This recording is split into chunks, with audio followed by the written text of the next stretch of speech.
ako taga District 1. Nagbaka sakali lang ako. Kasi hindi na ho namin alam saan nilalapit si ma'am.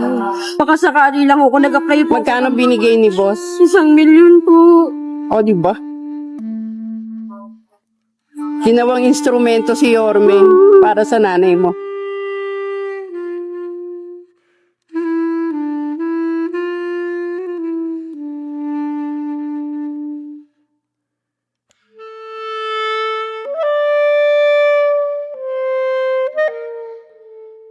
Alam, kahit tumunga nga ako or something, hindi ako makakuha ng 1,000,000.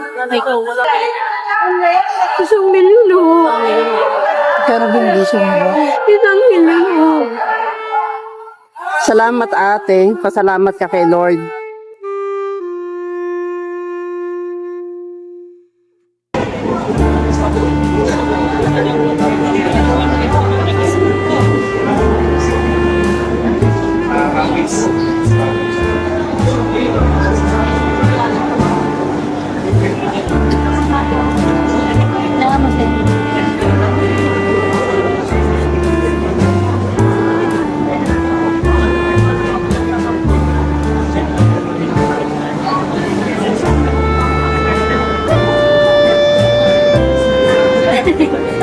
Kala ko kukunin niya yung bangko.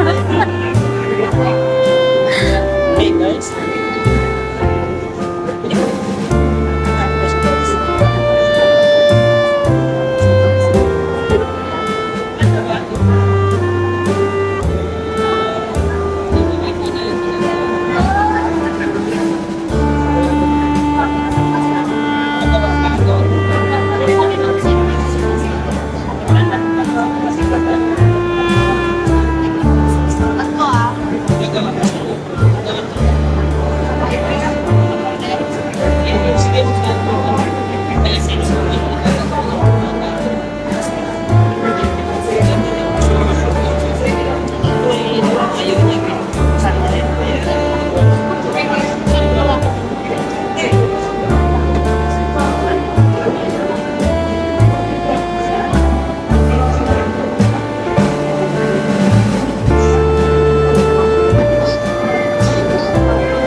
Taga District 1, nagbaka sakali lang ako kasi hindi na ho namin alam saan nilalapit si ma'am.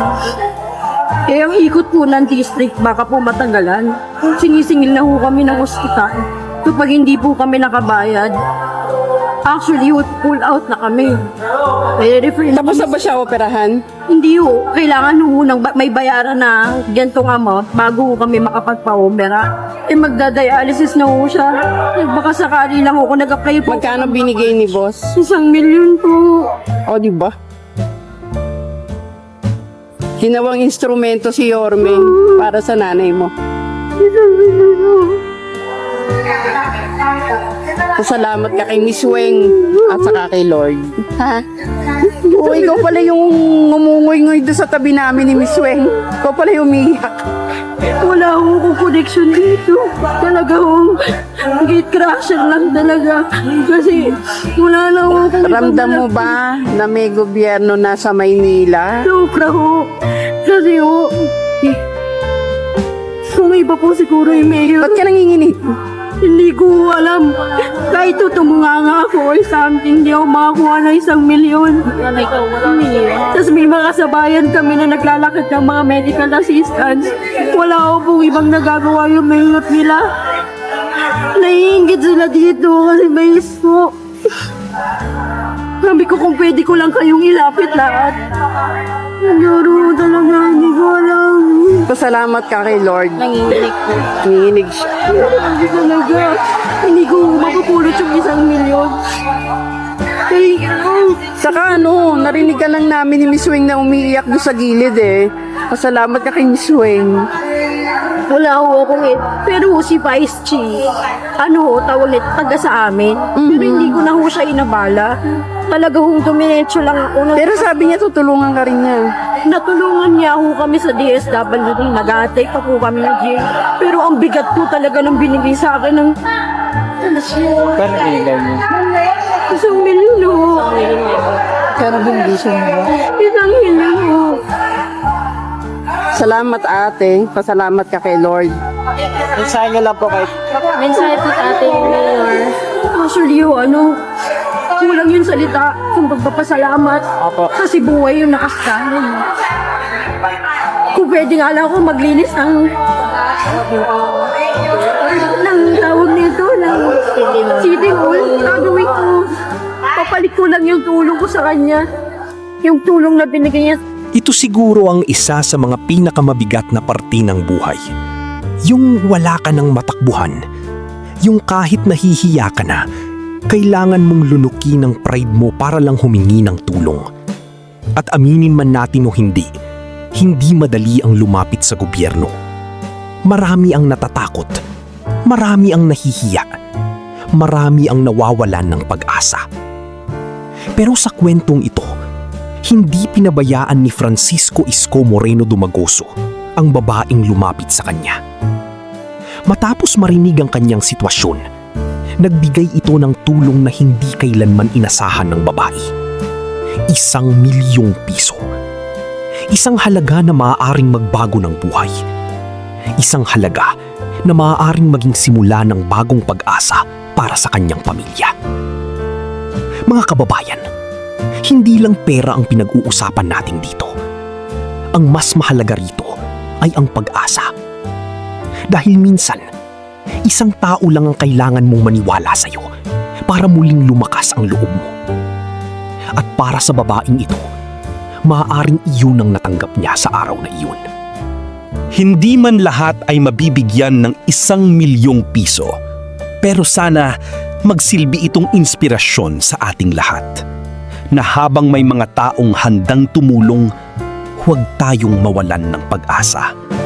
At habang may pagkakataon tayong tumulong sa kapwa, gawin natin. Dahil hindi natin alam kung gaano kalaki ang epekto nito sa buhay ng isang tao.